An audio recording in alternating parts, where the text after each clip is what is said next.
ഉറങ്ങി വായ്ക്കകത്തൂടെ. പണ്ട് പള്ളിക്കകത്ത് കിടക്കുന്നവർക്ക് കണ്ണീരൂടെ കണ്ണീര് വരും, ഇന്ന് പള്ളിക്കകത്ത് കിടക്കുന്നത് വായിലൂടെയാണ് കണ്ണീര് വരിക. അതങ്ങനെ ഒഴുക്കി പള്ളിക്കകത്ത് അങ്ങനെ കിടക്കും. പിന്നെ എന്തൊക്കെ കോലമാണ്, ചാരിയിരിക്കുന്നു, ഹ്യൂരയിലേക്ക് കാല് നീട്ടിയിരിക്കുന്നു, ഏതൊക്കെ രീതിയിലും മോഡലിലുമാണ്. അള്ളാഹു കാത്തിരക്ഷിക്കുമാറാകട്ടെ. അതുകൊണ്ട് ഭയം, ഖൗഫ് നമ്മുടെ മനസ്സിൽ നിന്ന് നഷ്ടപ്പെട്ടു പോയി, തിരിച്ചു കൊണ്ടുവരണം. ആ പേടി നമ്മുടെ മനസ്സിന്റെ അകത്ത് ചെയ്യുന്ന ചെറിയ ഒരു തെറ്റിന് പോലും ഖുർആൻ എഴുതിയ കടലാസ് നമ്മുടെ തഴവയുടെ പരിസരത്ത് എവിടെയെങ്കിലും ഒന്ന് കിടന്നാൽ ആ കടലാസ് ഒന്ന് ചവിട്ടിയാൽ അല്ലാഹുവേ അതിന് പകരം പോലും നരകം തരുമോ എന്ന് പേടിക്കണം മുസ്ലിമേ. ഖിബ്ലയിലേക്ക് കാല് നീട്ടിക്കൊണ്ടിരിക്കുമ്പോൾ അതിന് പകരം പോലും അല്ലാഹു നരകം തരുമോ എന്ന് പേടിക്കണം. ബഹുമാനപ്പെട്ട തഴവപ്പള്ളിയുടെ പരിശുദ്ധമായ മുറ്റത്ത് ഈ രാജ്യം മുഴുവനും, ഈ നാട് മുഴുവനും, എന്റെ നാട് മുഴുവനും ഇൽമ കൊണ്ട് അനുഗ്രഹിക്കണേ തമ്പുരാനെ എന്ന് ദുആ ചെയ്തുകൊണ്ട് കിടന്നിറങ്ങുന്ന രാജകുമാരനെ ഓർമ്മയില്ലേ? ആ ബഹുമാനപ്പെട്ട ഗുരുനാഥന്റെ ഗുരുവര്യന്റെ ഖബറിട അല്ലാഹു വിശാലമാക്കി കൊടുക്കട്ടെ. ഖിബ്ലയ്ക്ക് നേരെ നീട്ടിടല്ലേ കാല്, ഖുർആന്റെ നേരെയും നല്ല ദല്ലി ഹാല്. ഖിബ്ലയുടെ നേരെ കാല് നീട്ടല്ലോ, ഖുർആന്റെ നേരെ കാല് നീട്ടല്ലോ. എത്ര മര്യാദയുള്ള വാക്കുകൾ കൊണ്ട് അദബ് പഠിപ്പിച്ചു തന്ന ലോകത്ത് ഒരുപാട് സരളമായ ശൈലിയോട് പരമ ഉസ്താദ് പറഞ്ഞു തന്നില്ലേ എന്റെ പ്രിയപ്പെട്ട മുഅ്മിനേ. അതുകൊണ്ട് ചെയ്തു പോകുന്ന ചെറിയ തെറ്റിന് പോലും അല്ലാഹുവിന്റെ അടുത്തുനിന്ന് നരകത്തിന്റെ അദാബ് ഇറങ്ങുമെന്നുള്ള ഭയം നിന്റെ മനസ്സിൽ വേണേ. അല്ലാഹു ആ ഭയം നമുക്ക് തരട്ടെ. ആ ഭയമുള്ളത് കൊണ്ടാണ് റാബിയത്തുൽ അറബിയ ഖുർആൻ കൊണ്ട് മാത്രം സംസാരിച്ചത്.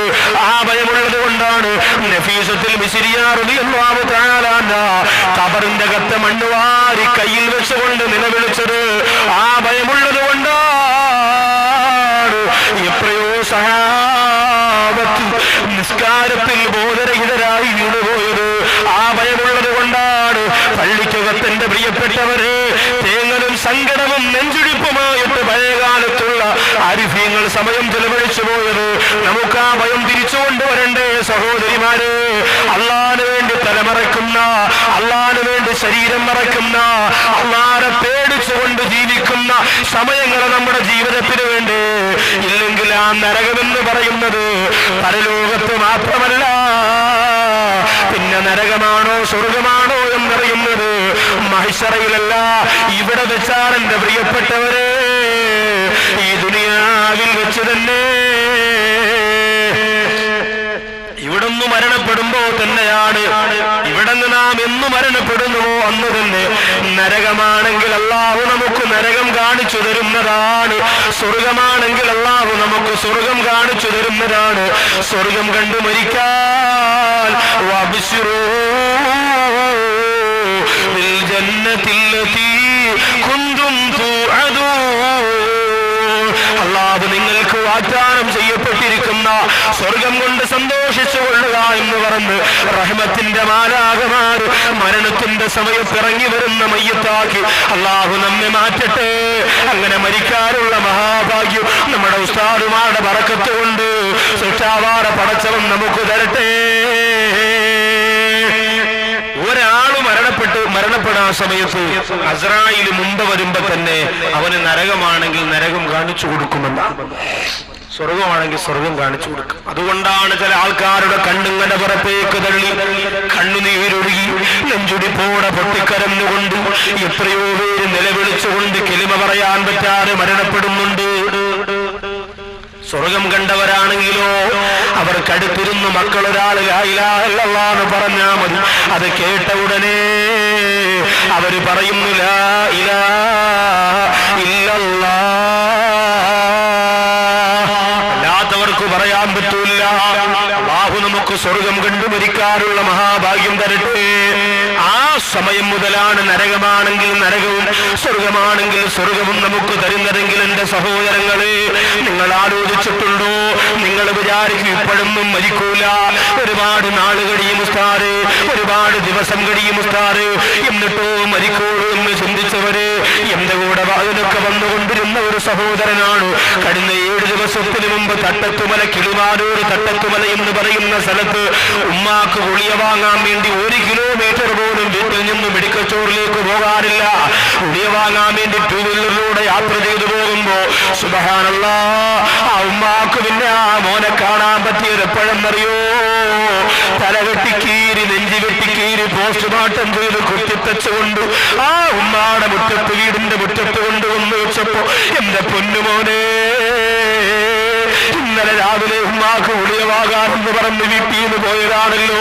തിരിച്ചു വരുന്നതിന് മുമ്പ് അപകടം സംഭവിച്ച് വെഞ്ഞാറമൂട് ഗോകുലം മെഡിക്കൽ കോളേജിൽ എന്റെ പ്രിയപ്പെട്ടവരെ 2 ദിവസത്തെ ചികിത്സയ്ക്ക് 3.5 ലക്ഷത്തോളം രൂപ ചെലവഴിച്ചിട്ട് ആ പൊന്നുമോന്റെ ആയുസ് തിരിച്ചു കിട്ടിയില്ലാരെങ്കിൽ അത് 18 വയസ്സിന് മാത്രം പ്രായമുള്ള സിനാസ് എന്ന് പറയുന്ന ഒരു മുസ്ലിം സഹോദരനാണെങ്കിൽ ചിന്തിച്ചു നോക്കണം. ചെറുപ്പക്കാരാ, കണ്ടുപിടിച്ചുകൊണ്ട് പെണ്ണുപിടിച്ചുകൊണ്ട് തോന്നിയതുപോലെ ജീവിച്ചതുകൊണ്ട് 90 വയസ്സ് വരെ ഞാൻ ജീവിച്ചിരിക്കുമെന്ന് ഉറപ്പ് പറയുന്ന സഹോദര, ഉത്സവപ്പറമ്പിന്റെ അകത്തലത്തിൽ പാതിരാ സമയം പുറക്കമിടുന്നുകൊണ്ട് ഗാനവേളക്കാരന്റെ അവസാന പാട്ട് കേട്ടുകൊണ്ട് ഉടുമുണ്ടിൽ തലയിൽ കെട്ടുകെട്ട് അല്ലാതെ പറന്ന് നൃത്തം ചെയ്യുന്ന കള്ളിനും മദ്യത്തിനും പെണ്ണിനും അടിപ്പെട്ടു പോലെ യുവത്വമേ, അടുത്ത സെക്കൻഡിൽ മരണം വന്ന മോനെ, നരകത്തിലേക്കല്ലോ നിന്ന് വലിച്ചടച്ചു കൊണ്ടുപോകുന്നത്. നരകമുറപ്പായി മരിച്ചുപോയവർക്ക് അല്ലാഹു കൊടുക്കുന്ന ഭയാനകരമാണ് അതാവ് എന്തെന്നെ പ്രിയപ്പെട്ട സമുദായത്തിന്റെ സഹോദരങ്ങളും പഠിക്കണേ. അവര് നരകം കണ്ടു മരിക്കുമെന്ന് മാത്രമല്ല, അവരെ നരകത്തിന്റെ മാലാഖമാര് വന്ന് കുളിപ്പിക്കുമെന്നാണ്, അവരെ കഫം പൊതിയുമെന്നാണ്. എന്നിട്ടോ പള്ളിപ്പറമ്പിലേക്ക് അവരെ കൊണ്ടുപോകുമ്പോ നായകളോടുള്ള സമീപനം പോലെ ആ മയ്യത്തിനോട് പെരുമാറുമെന്നാണ്. ആർക്കും വേണ്ടാത്തതുപോലെ ചീഞ്ഞെടുന്ന ശവത്തിന് നാലുകൾക്ക് വലിച്ചെറിഞ്ഞു കൊടുക്കുന്ന പോലെ 6 മണ്ണിന്റെ കത്തളത്തിലേക്ക് ആ മയ്യത്തിന് വലിച്ചെറിയപ്പെടുമെങ്കിൽ അല്ലാഹു കാത്തുരക്ഷിക്കട്ടെ. എത്ര വഖത്ത് നിസ്കാരം കളാക്കിപ്പോയി മോനെ. ക്യാൻസർ എന്ന രോഗം വന്നാൽ പിന്നീട് അല്ലാഹുവിനെ വിളിക്കാൻ നീ സമയം കണ്ടെത്തുന്നില്ലേ? ട്യൂമർ വന്നാൽ, കിഡ്നി തകരാറ് വന്നാൽ അറിയാതെ ഇന്നലെ വരെ ഇല്ലാത്ത പടച്ചുറമ്പുരാൻ 1 സെക്കൻഡ് കൊണ്ട് 1000 പ്രാവശ്യം വിളിച്ചു പോകുന്ന എന്റെ പ്രിയപ്പെട്ട ചെറുപ്പക്കാരാ, അനീബോ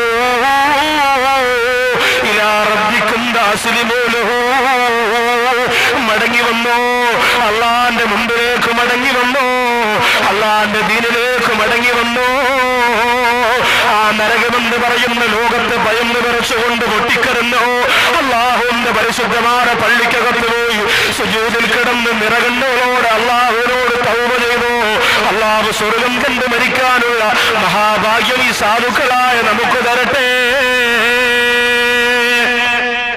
അതുകൊണ്ട് കുറഞ്ഞുപോയ ഖൗഫിനെ തിരിച്ചു കൊണ്ടുവരണം, കുറഞ്ഞുപോയ ഭയത്തെ നമ്മൾ തിരിച്ചു കൊണ്ടുവരണം. നരകം എന്ന് പറഞ്ഞാൽ ഇന്ന് വളരെ ചില ആൾക്കാർ നിസ്സാരമായിട്ട് പറയൂലേ, നിസ്കരിക്കാൻ വരണില്ലേക്ക, നിസ്കരിക്കണം, നിങ്ങളെല്ലാരും അങ്ങ് സ്വർഗത്തിൽ പോയി, അള്ള നരകം പടച്ചിട്ട് ആരും ഇല്ലെങ്കിൽ അള്ള തന്നെ നാണക്കേടല്ല, അതുകൊണ്ട് നരകത്തിൽ പോവാനും കുറച്ച് പേര് വേണ്ടേ. തമാശയ്ക്ക പറയണ ആലോചിച്ചോക്കി, നരകം തമാശയ്ക്ക് ഉപയോഗിക്കാനുള്ളതല്ല.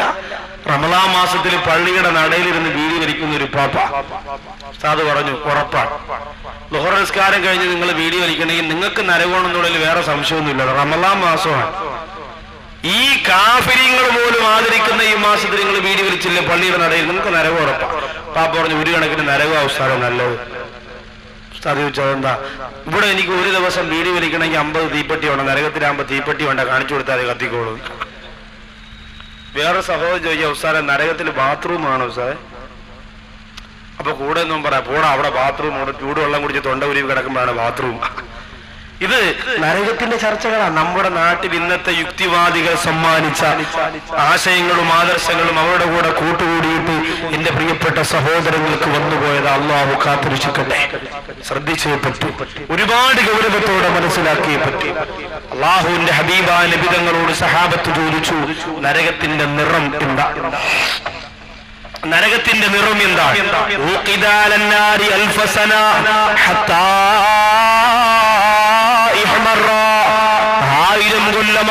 നരകം ചുമന്ന നിറമായിരുന്നു.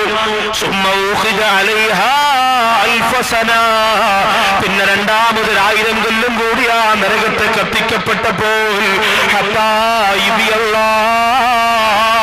ആ നരകത്തിന് വെളുത്ത നിറമായി.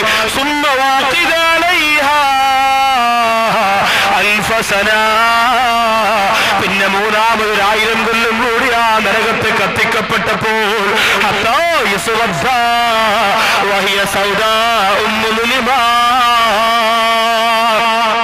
ആ നരകം കറുത്ത് കരിവാളിച്ചു പോയെന്ന്.